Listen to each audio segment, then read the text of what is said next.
It sounds simple, but it's hard to do well.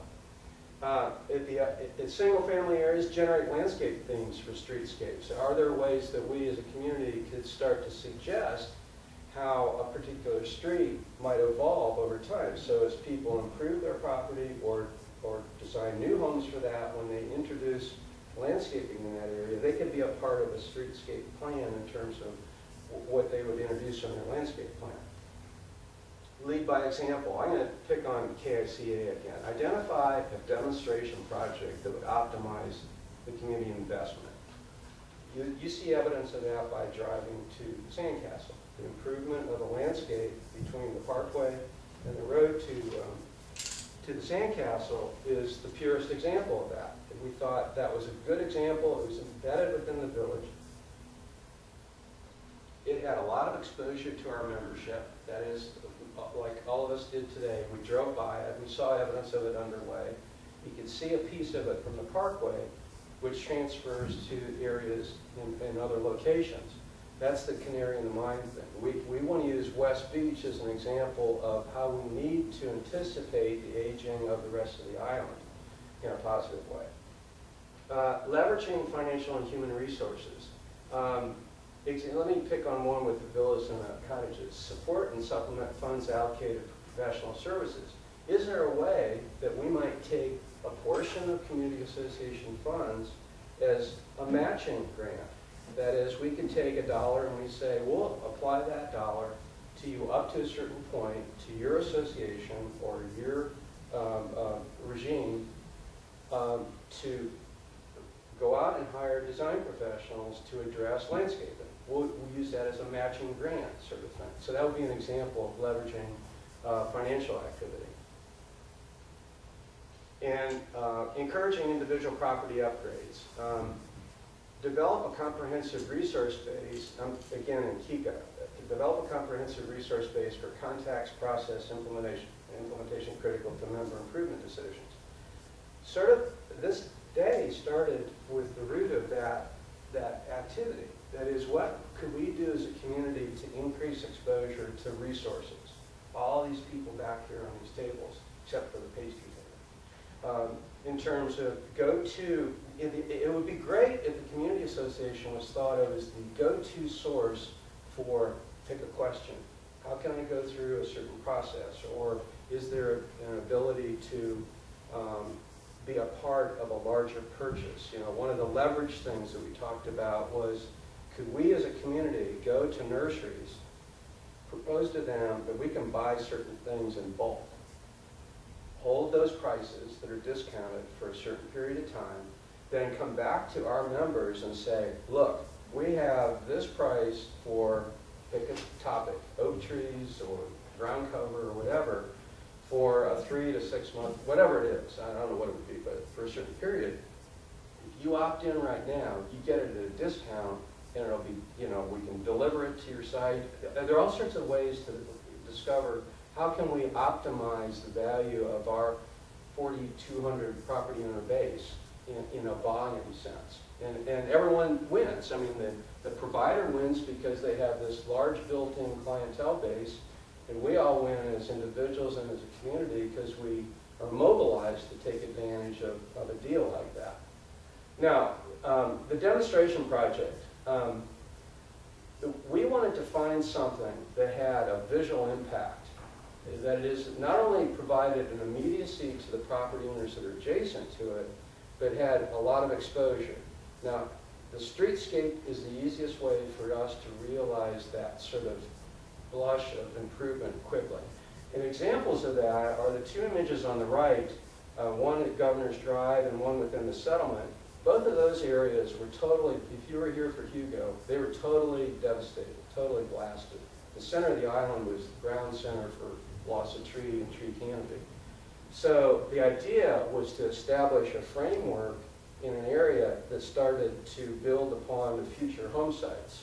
So, you know, the crepe myrtles that were not present on Kiawah much at all are now, we think they're native now, but they came in right after Hugo because that was a way to freshen up the look and provide color and so forth. Now the best one that's more recent is the road improvement from the roundabout to the main gate that the town undertook. And I think we would all agree that now it looks like it's always been like that, right? I mean, it's always, but we can show you some pictures of what it looked like before. And for most of us, the sense of arrival was at the front gate. That's when we felt like we had arrived at Kiawah. But I would suggest that because of that road improvement and the trail that was added to it, that the real sense of arrival now actually starts closer to the roundabout. When we go, if we've been away for a while and we come back to Kiawah, go through that roundabout and we're on the parkway and see that sort of freshening, we feel like we're arrived. This is a good way to consider how we can select a development in a demonstration project. So the board selected an area that starts at the parkway, right here, the turn off into West Beach. That's the sign right there. These are before shots. I don't know if John Tarkany, who's the landscape architect lead in this, might have some after shots, but this early sketch was, can we discover a way that goes from, let's see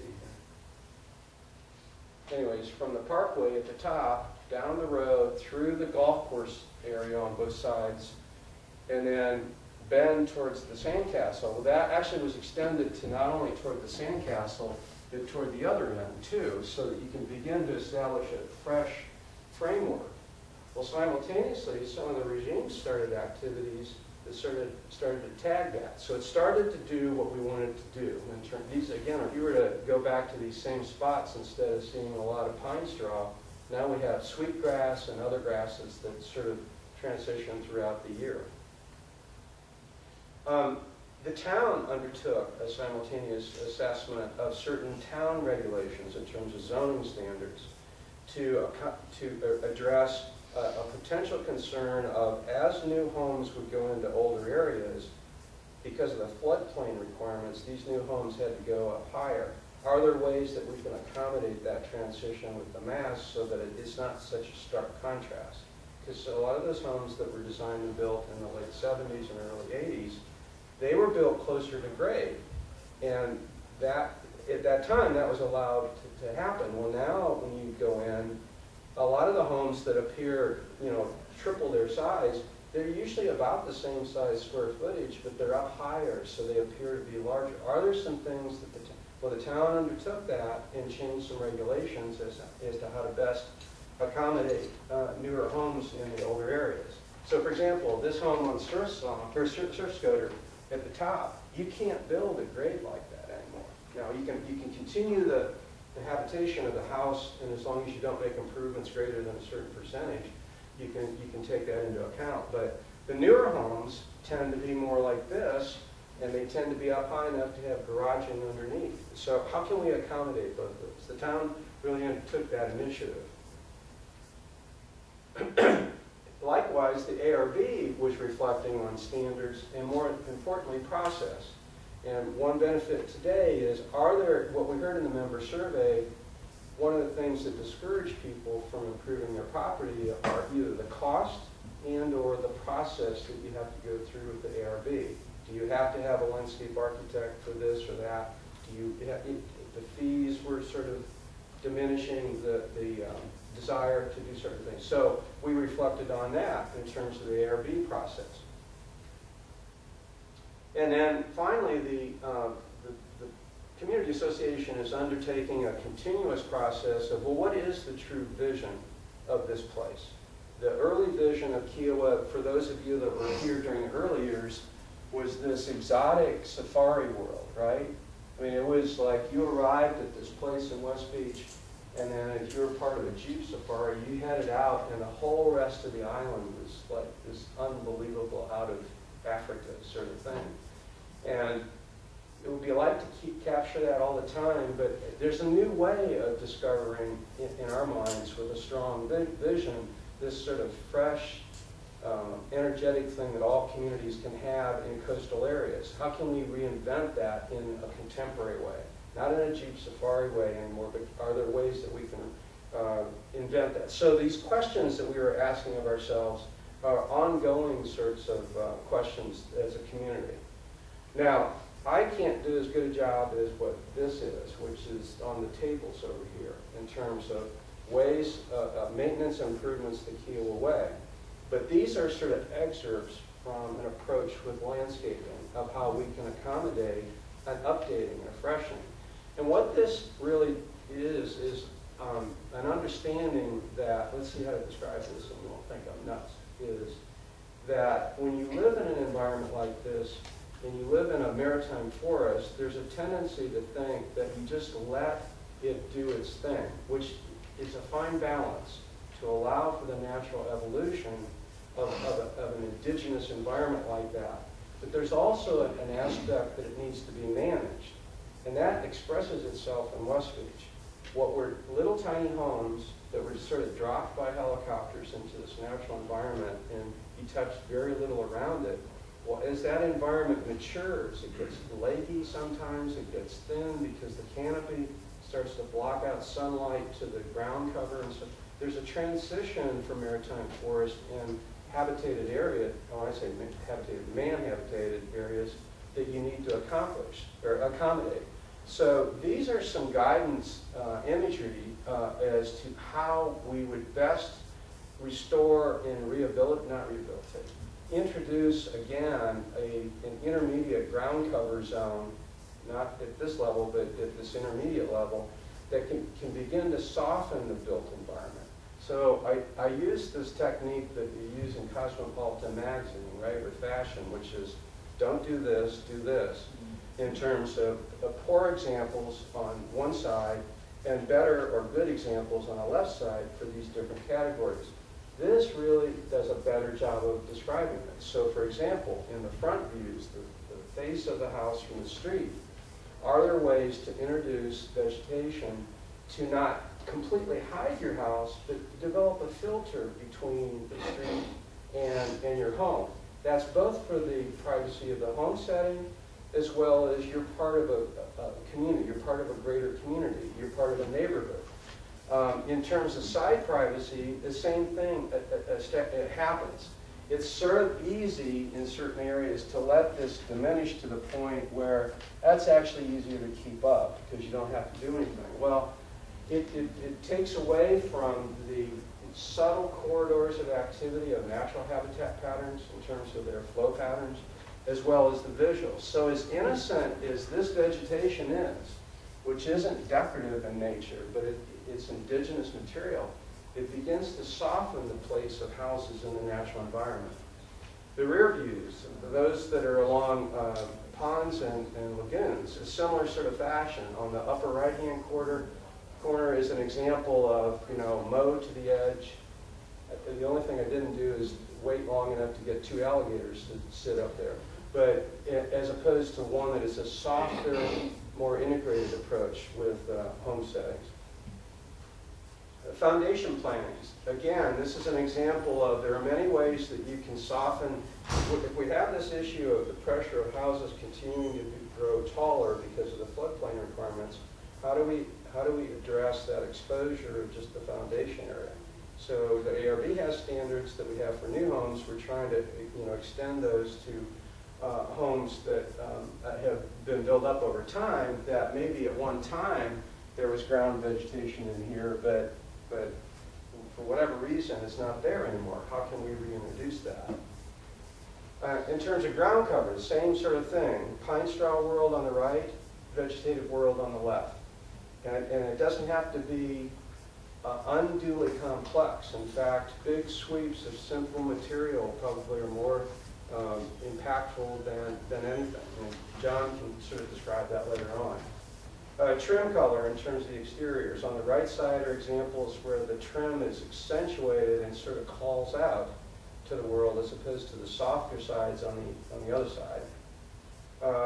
Just general kempt environment. That is, it's hard to see, but in the upper right here, there's actually a tree growing up on the roof there that hadn't been cleared out. The idea of just sort of keeping it up on a fairly regular basis. We know that we live in a high maintenance area, whether it's the salt environment or just the debris that comes from the dense maritime forest. And I think this might be the last slide. Just you know, keeping the paint or staying fresh and clearing debris off of driveways. Now, just in case someone's home in the room here is on the poor side, the one in the upper right hand was my house.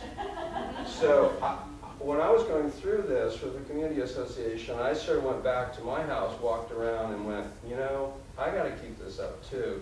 So it's easy to do. It's easy to let things go in a way, well, I'm convincing myself of this now, but it's easy to let it go because it's subtle at times and then it accelerates. So the idea is to stay out ahead of it.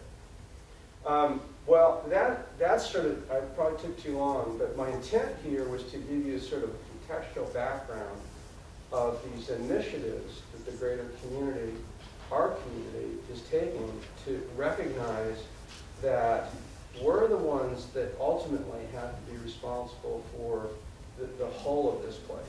And I think that's great.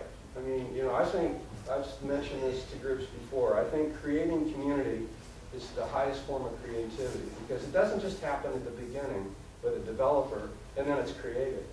No, we create it. It's like a relay race. I mean, we take control over how we can evolve our own community. And it's messy. I mean, it's hard to do. And we've all lived in communities where that's worked naturally, and it's, you know, the sort of muscle memory of people naturally doing the right things without being told happens. But it's fragile because it can evaporate quickly too. And the pressures we have in our community, because we have a unique community type, is that we have a high percentage of non-resident property owners. And I'm not picking on them, but the idea of the greater community, it's not like a primary home community where, quite frankly, you have sort of constant peer pressure with each other all the time. I remember, you know, the reason I don't have a yard with grass in it is, in my neighborhood, when I grew up, I had to take care of this large lawn in terms of mowing the grass. And it was a competitive spirit thing that you had to keep, you had to cross-cut, mow, and all this kind of stuff. Well, as silly as that is, that peer pressure of, look, we're all part of a greater neighborhood and a greater community exists here too. It's just a different type of thing.